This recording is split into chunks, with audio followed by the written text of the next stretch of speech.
Sometimes you want to be entertained, so you pay your $5, and guess what? You're never getting those 3 hours back. Let's go on an adventure. Hello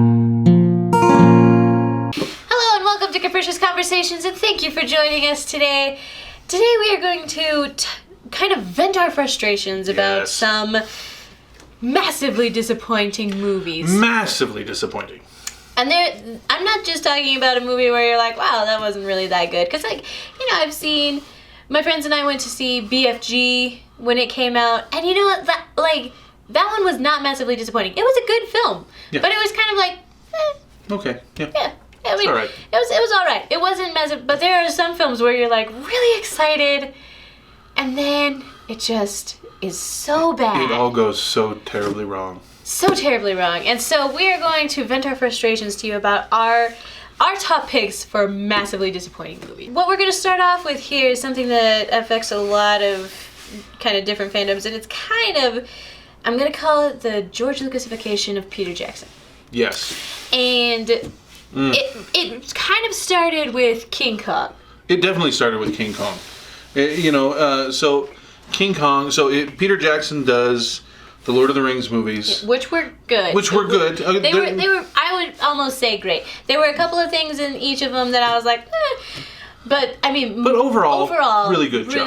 Really good. And great job by Weta. Great imagining. I mean, he really did. Mm-hmm. He did well, and he built up a ton of goodwill. And so when he got done with that, he could do whatever he wanted. He had always wanted to do King Kong, and so just full of pure ego and too much cash to spend. Yes, he goes and makes King Kong. And the trouble I have with King Kong is that Adrien Brody is one of my favorite actors, and I think he's a great actor. He's a really good actor. Really if good. You've never seen Crash, he just did a movie where he was the only person in it for most of the movie, and it is super compelling. Well, and if you want your heart ripped out, go watch The Pianist. Wow. It's a stunning movie. So good. Really good actor, but the problem is Adrien Brody really acted his butt off in that movie, and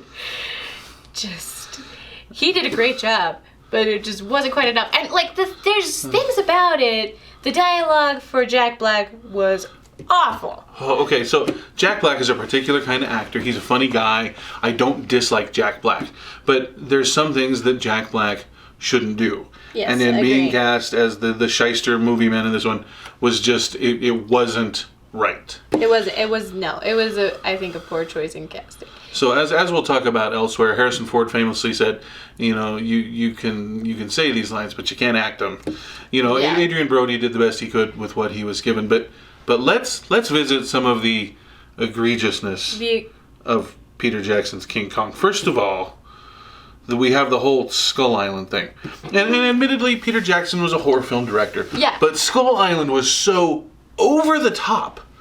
I mean, that was a horror movie. Yeah, it was very, very creepy. But, I mean, once you got past the whole, possessed islanders, which was really unsettling, you get into Then we descend into mad camp. Yeah, the dinosaurs being chased, but the thing with the dinosaur chases is that he was recycling so many shots. Dinosaur stampede. What? But he was recycling so many shots from Lord of the Rings. I'm like, I've seen this shot before. Yeah. I've heard that music cue before. The Mumakil, yeah, And despite that, all these brontosaurus looks like they're made out of marshmallows. Yes. I mean, guys are just bouncing around, in them. And then we have the not one, not two, but 3 T-Rex fight with King Kong and Naomi King Watts. Kong Well, let's just take a step back. Naomi Watts, okay, yeah, she did all right. She did good. She did all right. Actually, I liked what she had to do. She's a good actress. But then we get to New York. So basically, we have 3 different movies here. Yeah, really. But then we get to New York, and what do we get? We get King Kong figure skating on a pond, on his butt, with Naomi Watts. That pretty much sums it up right there. And this is not the only infraction that Peter Jackson has made. And the problem is, when we were growing up, my dad read us probably 2 or 3 times. Oh, yeah. Read us The Hobbit. I love that book. It's one of my favorite books of all time. And it's one of our favorite books too, because he read it to us, and it was wonderful. And so, you do all the voices. Oh yeah, you gotta totally do that. Into it, and we knew the story backwards and forwards, and so The Hobbit comes out, and the first one is good. It was good. it had a few small issues, but by and large, it was so good. hopeful. So hopeful. And then the second one came out. Hopes dashed. You thought it couldn't get any worse pieces. than Elves in Helm's Deep, and then You were wrong. the second Hobbit comes out. You were wrong. Oh, man. The second Hobbit, and then the third one came out, and it was even worse than the second one. And it was like, the whole thing, to me, is summed up when Billy Connolly rides in on a pot-bellied pig. And I'm sorry, Billy Connolly, you can cast him as anything you want. He's kind of like He's Sean Connery. still He's Billy always Connolly. going to be Billy Connolly. So, you know. Billy Connolly is cool. But Billy Connolly's awesome. Love Billy Connolly. Connolly riding into a battle on a pot-bellied pig pretty much sums up the whole Hobbit Yeah, for me. mad shout out to Billy Connolly, but really? It's but just really? so ridiculous. And so many plot holes, and so many ridiculous, and the magic rams The appearing. magic disappearing rams, you know, yeah. just Appearing at the- and disappearing. So at the last second, they run uphill show and up when you need them, poof, and then they disappear when you gone. don't need them. The whole battle on the ice, pretty good idea. Really like that, right? But, you know, no, we have to needlessly... Oh, and don't even get me started with the whole dwarf, elf, love triangle crap. Just no. And Okay, we just no. split up all the dwarves at Lake Town, but that didn't happen. That wasn't even it wasn't a part of a thing. It made up whole cloth, just never existed. And it was unnecessarily. And as you Unnecessary. can tell, we have very strong feelings about this. Centering down. But the reason I call it the George Lucasification of Peter Jackson is because the same thing happened to George Lucas when he went to make the Star Wars prequels, which are Okay, another so- set of movies that are massively disappointing. So, the truth be told, I by myself could do a half hour just on the prequels. Oh, don't let him fool you. It could be multiple hours. They're by and large horrid. But again, we have a director who has all the money he wants. Too much money and not has enough great sense. respect, but doesn't have to have any other voices in his ear. I mean, part of what helped save the original films is that Lawrence Kasdan came in to write. Irving Kershner directed the second one. I can't remember the director of the third one. I have no idea. Return of the Jedi. There were some other voices and there's some other inputs. And so here you have George Lucas again playing in his own sandbox by himself. Now, I have to qualify this and say, George Lucas as a screenwriter, awful. But George Lucas as an innovator and remaking the amazing. industry and the man is brilliant. I mean, he's come up with so many things.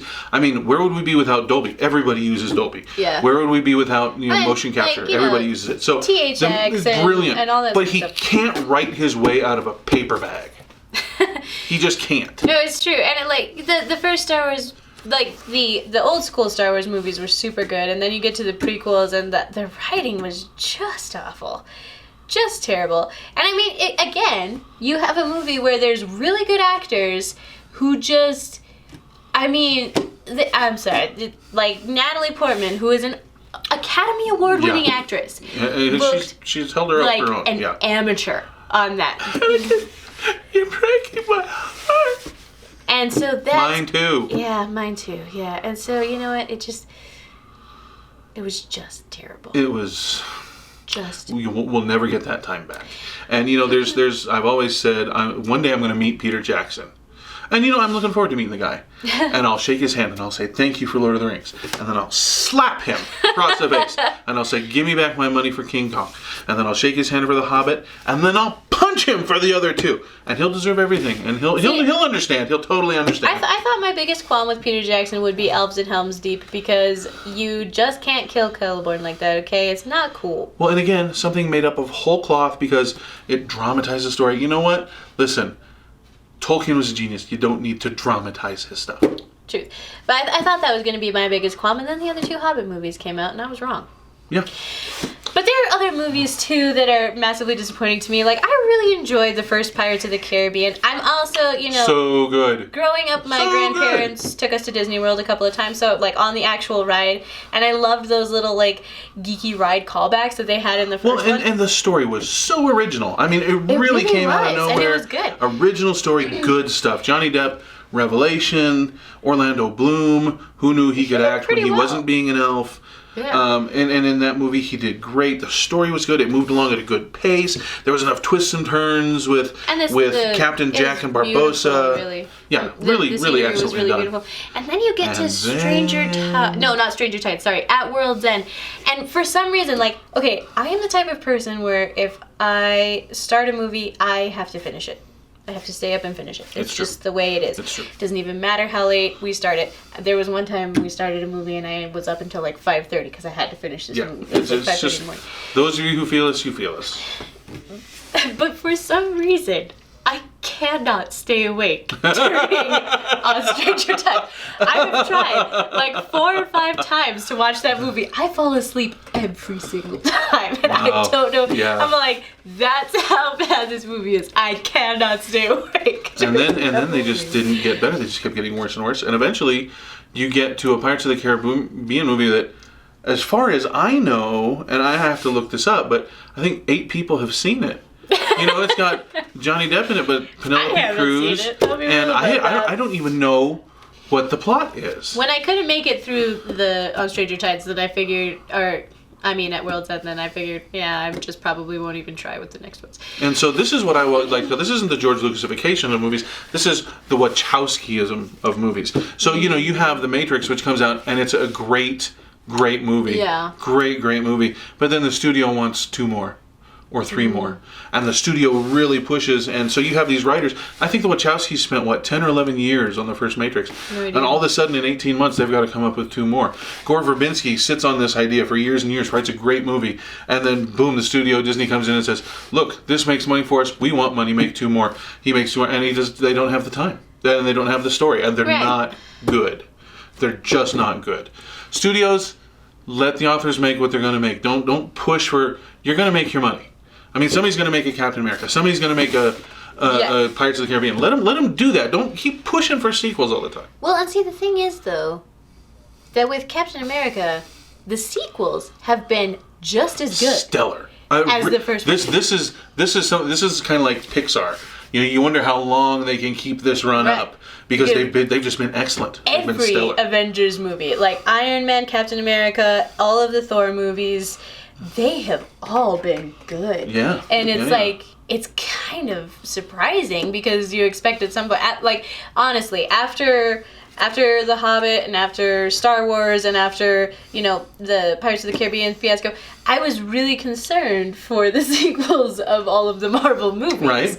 Or I was really concerned when the J.J. Abrams Star Trek reboot came out. Yes. But boom, awesome really movie, right? Great movies and continue to be really good movies. J.J. isn't doing them by himself. And the Star Wars movies we've got now, it's not one person doing them by himself. By the way, I am ridiculously excited for Rogue One. I am just, it's going to be very, very, very cool. Possibly the nerdiest episode we've ever done. So let us know what your massively disappointing movies are in the comments, and let's maybe help console each other a little bit from our disappointments. Maybe you went back and watched something and it didn't just resonate for you. Or maybe it was better the second time. Let me know that too. Thank you for liking, commenting, and subscribing, and thank you for sharing this video with all your friends. Let's go on an adventure. Bye-bye.